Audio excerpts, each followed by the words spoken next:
Bienvenue dans 10 minutes, le podcast des Français dans le monde, pour aider tous ceux qui se préparent, qui vivent ou qui rentrent de mobilité internationale. Je suis Gauthier Saïs et j'ai le plaisir de passer 10 minutes avec Thierry Ernst. Je vous emmène en Moldavie.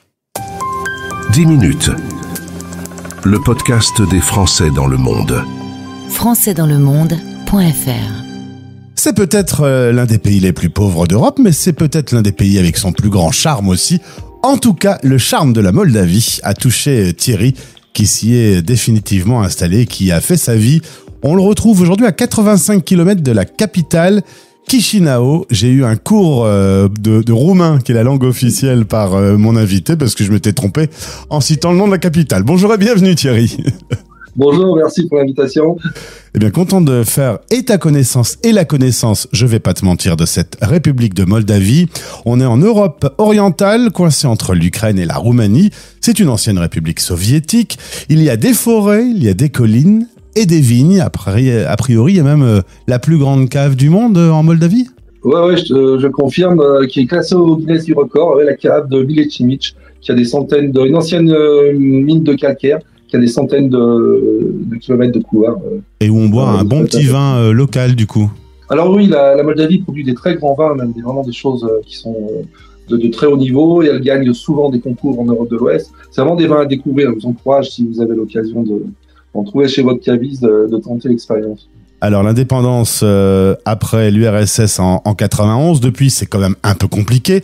La capitale, je l'ai dit, Chișinău, la langue, le roumain, mais tout le monde parle pas le roumain alors que c'est la langue officielle. Ce pays est baigné par les deux cultures. Elle a eu 70 ans d'occupation russe, donc avec la langue qui a été imposée, et puis voilà, donc des Russes aussi vivent de là depuis des années, qui avaient été implantés par l'Union soviétique, donc il y a vraiment un mélange, mais qui se passe bien par rapport à ce qu'on peut voir en Ukraine, ainsi de suite, c'est qui se passe plutôt bien, il y a une belle cohabitation. Aujourd'hui, c'est une présidente de la République, elle est pro-européenne, elle fait son 2e mandat. Et puis, il y a une démarche en cours pour rentrer dans l'Union, a priori autour de 2027. Même si on en parlait, l'actualité, la guerre entre l'Ukraine et la Russie, ça change peut-être un peu les plans. Comment vous vivez cette période depuis ces derniers mois ? Alors, ça a été très compliqué. Le début a été très compliqué parce qu'on s'attendait à une attaque, une arrivée des Russes en Moldavie. Ils n'avaient pas caché de façon leur intention. On peut dire que la Moldavie a été sauvée par le courage des soldats ukrainiens. Maintenant, ce qui est compliqué, c'est que dans la Moldavie, nous, on fait un peu de tourisme rural et c'est compliqué parce qu'on n'a pas les touristes ne viennent pas. Donc c'est ce qui est assez compliqué. L'énergie aussi du fait de la bagarre autour du gaz a explosé. Donc c'est des augmentations, je crois, de 67% de l'électricité.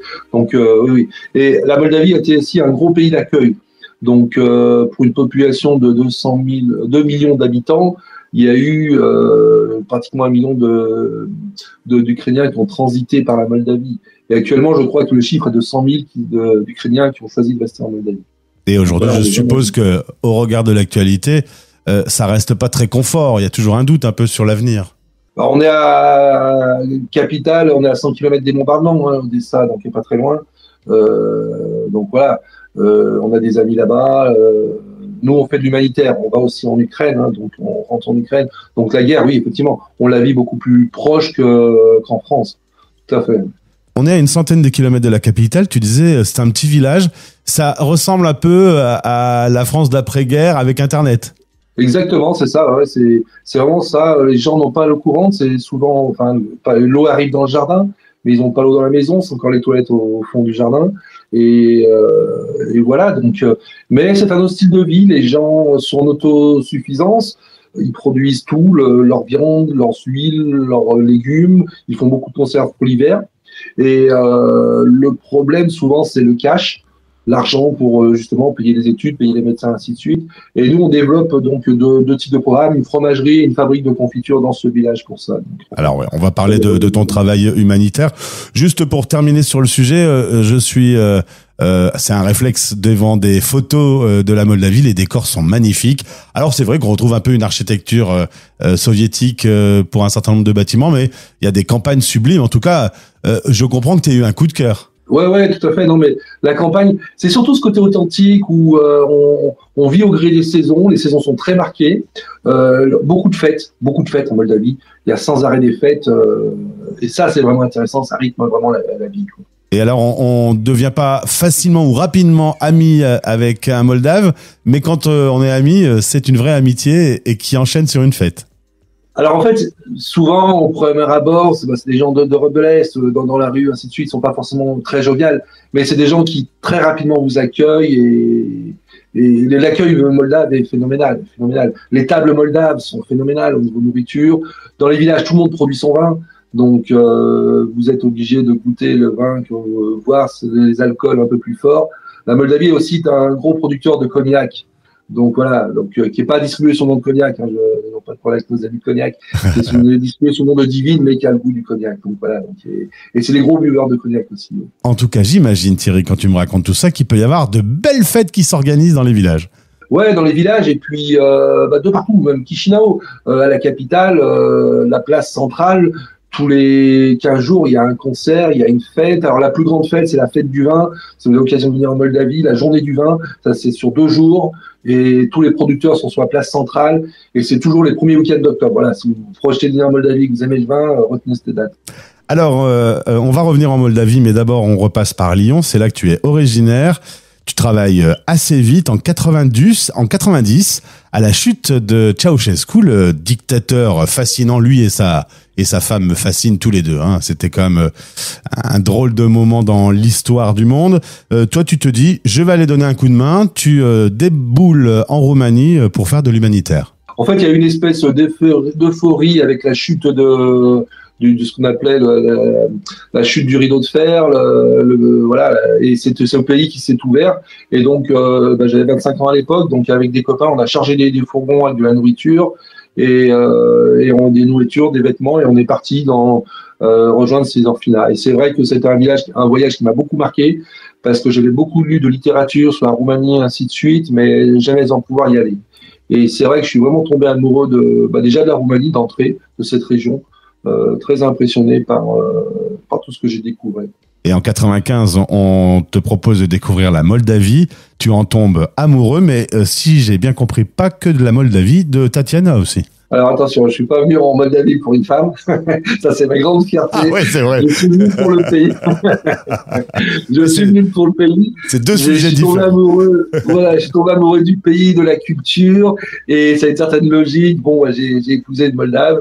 Voilà, et en 2000, donc on s'est mariés en 2000, et ce qui nous a permis de continuer, parce que je l'avais connu sur le terrain humanitaire, c'était mon interprète à l'époque, de continuer et de créer l'association Vendeste, qui nous a permis de développer des projets humanitaires ensuite. Alors en effet, création de Vendeste, tu aides les enfants abandonnés, puis tu te rends compte que le développement rural est important. Au moment où on s'est connectés tous les deux, nous on se voit en visio, tu étais dans la fromagerie, dans ce petit village, tu fais du fromage, tu fais de la confiture, tu fais de la pâte à tartiner.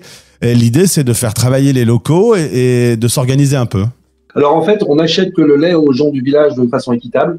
On le transforme en fromage de type français ou en pâte à tartiner. Le gros du projet aussi, on a acheté des vaches à une dizaine de familles qu'on a offert, et des familles défavorisées, et on leur rachète le lait, pareil, à prix équitable. Donc on n'achète pas tous les jours, on laisse du lait pour faire leur fromage. Ils mangent une espèce de type feta, qu'on appelle ici le branza, donc ils peuvent faire leur fromage, et nous on leur maintient comme ça des revenus toute l'année à des prix équitables. Donc on soutient une quinzaine de familles de cette façon-là. Et pourquoi vous faites pas du vin? Parce que alors, on fait du vin, mais pour notre consommation personnelle. Ah, donc, je me disais aussi, Thierry, un bon Français ne perd jamais le Nord. Ouais, non, mais pour être intégré, il faut faire du vin, sinon ça a un problème. C'est vrai que c'est un pays. C'est un pays qu'on ne connaît pas bien.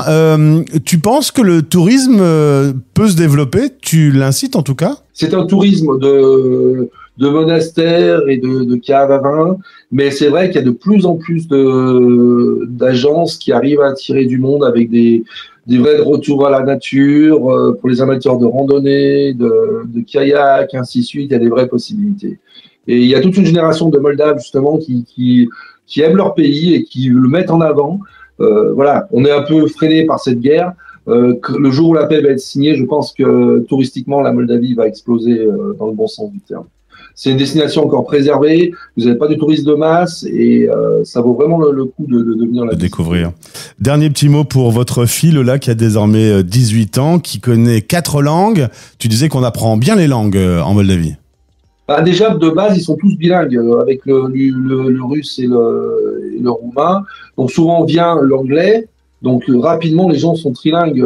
Embaucher un serveur dans un restaurant trilingue, c'est pas un problème. En France, ce serait impossible, je pense. Mais en Moldavie, c'est pas un problème. Et là, avec papa, elle parle en plus le français. Résultat, elle va sans doute faire le chemin inverse. Elle va venir faire ses études en France. Exactement, elle part pour la France, ça va être un peu compliqué. Mais bon, ça va nous permettre aussi de développer d'autres choses, d'autres projets. Oui. Eh bien Thierry, merci de nous avoir fait découvrir la Moldavie. C'est vrai que j'aurais pas su dire le nom de la capitale, par exemple. On va pas se mentir, hein. C'est quand même pas un très grand pays. Donc voilà, tu m'excuses. Non, pas de souci. Alors si je peux faire un tout petit coup de promo, si vous voulez vraiment découvrir la Moldavie, notre travail, ainsi de suite, j'ai écrit un petit bouquin. Donc, qui s'appelle Ma vie au pluriel, que vous trouvez sur Amazon. Donc, si ça vous intéresse, allez, vous verrez exactement. Ce pays est vraiment fascinant, quoi. Et là, je peux plus développer dans ce livre mon amour pour ce pays, quoi. Eh ben, merci beaucoup. En tout cas, on l'a ressenti. Je mets le lien de ton livre dans le descriptif de ce podcast et au plaisir de te retrouver. Merci beaucoup pour l'invitation. Français dans le monde. Vous écoutez La Voix des expats.